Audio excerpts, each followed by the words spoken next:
ನಮಸ್ಕಾರ ಎಲ್ಲರಿಗೂ. ಮನೆಯೊಳಗಿದ್ದಾಗ ಕೆಲವೊಂದು ಸಲ ಅಡುಗೆ ಮಾಡೋಕ್ಕೆ ಮನಸ್ಸಿರಂಗಿಲ್ಲ ಅಥವಾ ಹೊರಗಡೆಯಿಂದ ಲೇಟಾಗಿ ಬಂದಿರ್ತೀವಿ, ಆವಾಗ ಮನೆ ಊಟನ ಮಾಡಬೇಕು ಅನ್ನಿಸ್ದಾಗ ಈ ಒಂದು ರೆಸಿಪಿನ ಟ್ರೈ ಮಾಡಿರಿ. ಭಾಳ ಅಂದ್ರೆ ಭಾಳ ಕಡಿಮೆ ಟೈಮನ್ನು ಅಂತ ಹೇಳ್ಬೋದು ರೀ. ಒಂದು 10-15 ನಿಮಿಷ ಒಳಗಂದ್ರೆ ರೆಡಿ ಆಗ್ತೈತೆ ರೀ. ಭಾಳ ಅಂದ್ರೆ ಭಾಳ ಟೇಸ್ಟಿಯಾಗಿರ್ತೈತೆ ರೀ. ಬರೀ ಹಂಗಿದ್ರೆ ಈ ಒಂದು ರೋಷನ್ ಭರ್ತಾ ರೆಸಿಪಿನ ಯಾವ ರೀತಿ ಮಾಡೋದು ಅಂತ ಹೇಳಿ ನೋಡೋಣ. ಮೊದಲಿಗೆ ಇಲ್ಲಿ ಕಡಾಯಿ ಒಳಗೆ ಒಂದು 3 ಟೇಬಲ್ ಸ್ಪೂನು ಆಗೋಷ್ಟು ಸಾಸಿವೆ ಎಣ್ಣೆ ಹಾಕೇನಿ ರೀ. ಸಾಸಿವೆ ಎಣ್ಣೆ ಇಲ್ಲಾಂದ್ರೆ ನೀವು ನಾರ್ಮಲ್ ಎಣ್ಣೆ ಹಾಕ್ಕೊಡ್ರಿ. ಆದರೆ ಸಾಸಿವೆ ಎಣ್ಣೆ ಒಳಗೆ ಮಾಡಿದರೆ ಟೇಸ್ಟ್ ಭಾಳ ಮಸ್ತ್ ಬರ್ತೈತೆ ರೀ. ಇಲ್ಲೇ ಒಂದು ನಾನು 20-25 ಬೆಳ್ಳುಳ್ಳಿ ಹೆಸರು ಹಾಕ್ಕೊಡೀನಿ. ನಾನಿಲ್ಲೇ ಜವಾರಿ ಬೆಳ್ಳುಳ್ಳಿನ ತೊಗೊಂಡೀನಿ. ನೀವು ಬೇಕಿದ್ರೆ ಹೈಬ್ರಿಡ್ ತೊಗೊಳ್ಬೋದು ರೀ. ಇದನ್ನು ಗೋಲ್ಡನ್ ಕಲರ್ ಬರೋವರೆಗೂ ಫ್ರೈ ಮಾಡ್ಕೊಳ್ಬೇಕು ರೀ. ಲೈಟ್ ಗೋಲ್ಡನ್ ಕಲರ್ ಬಂದರೆ ಸಾಕ್ರಿ. ಈಗ ನೋಡಿರಿ, ಈ ರೀತಿಯಾಗಿ ನಾನು ಫ್ರೈ ಮಾಡಿ ಒಂದು ಪ್ಲೇಟ್ ಒಳಗೆ ತೆಗೆದಿಟ್ಕೊಳತ್ತೀನಿ.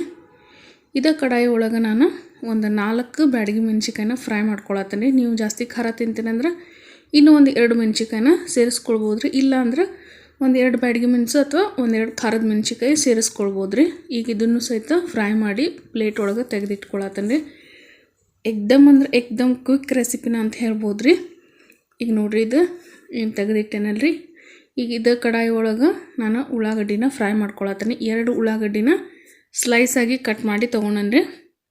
ಈ ಉಳ್ಳಾಗಡ್ಡಿನೂ ಅಷ್ಟು ಸಾಫ್ಟಾಗಿ ಗೋಲ್ಡನ್ ಕಲರ್ ಬರೋವರೆಗೆ ಫ್ರೈ ಮಾಡ್ಕೊಳ್ಬೇಕು ರೀ. ನೀವೇನಾದ್ರೆ ಇದನ್ನು ಒಂದು ಸಲ ಟ್ರೈ ಮಾಡಿದ್ರೆ ಸಾಕ್ರಿ, ಮತ್ತೆ ತಿನ್ಬೇಕು ಅನ್ನಿಸ್ತೈತಿ. ಅಷ್ಟು ಮಸ್ತ್ ಟೇಸ್ಟ್ ಇರ್ತೈತೆ ರೀ. ನನಗಂತೂ ಭಾಳ ಇಷ್ಟ ಆಯ್ತು. ಇದು ನಿಮಗೂ ಕೂಡ ಇಷ್ಟ ಆಗ್ತೈತೆ ಅಂತ ತಿಳ್ಕೊತೀನಿ ರೀ. ಈಗ ನೋಡಿರಿ, ಇದು ಪೂರ್ತಿಯಾಗಿ ಉಳ್ಳಾಗಡ್ಡಿನೆಲ್ಲನೂ ಫ್ರೈ ಮಾಡಿ ಒಂದು ಪ್ಲೇಟ್ ಒಳಗೆ ತೆಗೆದಿಟ್ಕೊಡೋಣ. ಈಗ ಇದೇನು ಫ್ರೈ ಮಾಡಿ ಇಟ್ಕೊಂಡಿದ್ವಲ್ಲ ರೀ ಬೆಳ್ಳುಳ್ಳಿನ, ಅದನ್ನು ಫಸ್ಟಿಗೆ ಈ ರೀತಿ ಕೈಯಿಂದ ನಾನು ಸ್ಮ್ಯಾಶ್ ಮಾಡ್ಕೊಳತ್ತೀನಿ. ನೀವು ಬೇಕಿದ್ರೆ ಬೆಳ್ಳುಳ್ಳಿ ಮತ್ತು ಮೆಣಸಿಕಾಯಿನ ಒಂದು ಗುಂಡ್ಕಲ್ಲೇ ಜಜ್ಕೊಳ್ಬೋದು ರೀ. ಆದರೆ ಈ ರೀತಿ ಕೈಯಿಂದ ಸ್ಮ್ಯಾಶ್ ಮಾಡಿ ತಿನ್ನೋದೈತಲ್ಲ ರೀ, ಅದು ಒರಿಜಿನಲ್ ಟೇಸ್ಟ್ ಅಂತ ಹೇಳ್ಬೋದು ರೀ. ಮಸ್ತಾಗಿ ಬರ್ತೈತಿ. ಎಲ್ಲನೂ ಫ್ರೈ ಆಗಿರೋದ್ರಿಂದ ಕೈಲಿ ಪೂರ್ತಿಯಾಗಿ ಸ್ಮ್ಯಾಶ್ ಆಗ್ತೈತಿ ಮಸ್ತ್. ಈಗಿದ್ದು ಬೆಳ್ಳುಳ್ಳಿ ಸ್ಮ್ಯಾಶ್ ಮಾಡಿದ್ಮೇಲೆ ಮೆಣಸಿಕಾಯಿನ ಇಟ್ಟಿದ್ವಲ್ಲ ರೀ, ಅದನ್ನು ಕೂಡ ನಾನು ಕೈಯಿಂದನೇ ಸ್ಮ್ಯಾಶ್ ಮಾಡ್ಕೊಳತ್ತೀನಿ. ಈಗ ಇದಕ್ಕೆ ನಾನು ಫ್ರೈ ಮಾಡಿಟ್ಟಿರೋಂಥ ಉಳ್ಳಾಗಡ್ಡಿ ಸೇರಿಸ್ಕೊಳತ್ತೀನಿ ರೀ.